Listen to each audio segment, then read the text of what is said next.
আসসালামু আলাইকুম বন্ধুরা, আসমিনা কুকিং চ্যানেল প্রতিদিনের মতো আজকে আরও একটি রেসিপি আপনাদের সঙ্গে শেয়ার করবে। তো ভিডিওটা স্কিপ না করে পুরোপুরি দেখে যাবেন।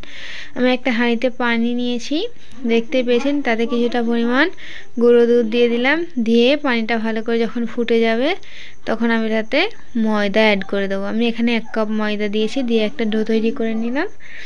ডো বলতে গেলে খামির তৈরি করে নিলাম। নিয়ে আমি রেখে দিলাম। তারপর আমি এখানে চিনি শিরা তৈরি করে নেব। তার জন্য এলাচ দিয়ে নিচ্ছি 3টে। এবারে দেখুন পানিটা ভালো করে ফুটে গেলে শিরাটা আমার তৈরি হয়ে গেল। তো এরপর আমি এখানে ডিমের কুসুম দিয়ে ভালো করে খামিরটা ভালো করে মেখে একটা সফট ডো তৈরি করে নেব। তো এইভাবে অল্প অল্প ডিমের কুসুম দিয়ে খামিরটা তৈরি করে নেবেন। তারপর অল্প অল্প করে ছোট ছোট লাড্ডু করে নিয়ে হাতে মুড়ে নিয়ে ভালো করে এভাবে গোল করে একটা চামচের সাহায্যে এভাবে দাগ দিয়ে নেবেন। নিয়ে একটা ফুল মতো পিঠা তৈরি করে নেবেন। এই পিঠাটা তৈরি করতে খুবই কম সময় লাগে এবং পিঠাটি তৈরি করা খুব সহজ। তো দেখুন বন্ধুরা, এইভাবে চামচ দিয়ে পাকিয়ে নিয়ে আমি হাত দিয়ে কেমন করে পিঠাটা তৈরি করে নেব। এবারে হাতের সাহায্যে পাতা পাতা ডিজাইন করে নেব। আপনারা চাইলে অন্য কোনো রকম ডিজাইন যদি জানেন সেগুলো করে নিতে পারেন।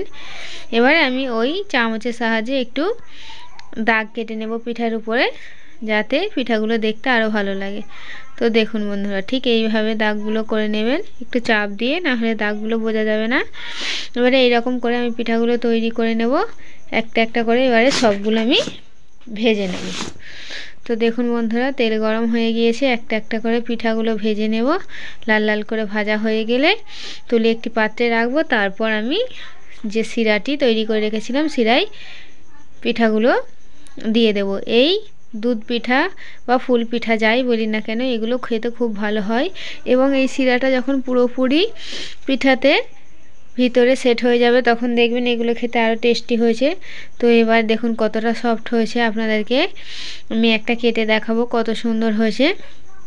তো বন্ধুরা, বাড়িতে বসে থেকে আপনারা নিত্য নতুন রেসিপি ট্রাই করতে পারেন এবং পিঠাগুলো আপনারা একবার হলেও তৈরি করে খেয়ে দেখবেন। এই ঠান্ডার সময় খুব ভালো লাগবে। তো ধন্যবাদ বন্ধুরা, আমার ভিডিওটি দেখার জন্য আপনাদেরকে ধন্যবাদ।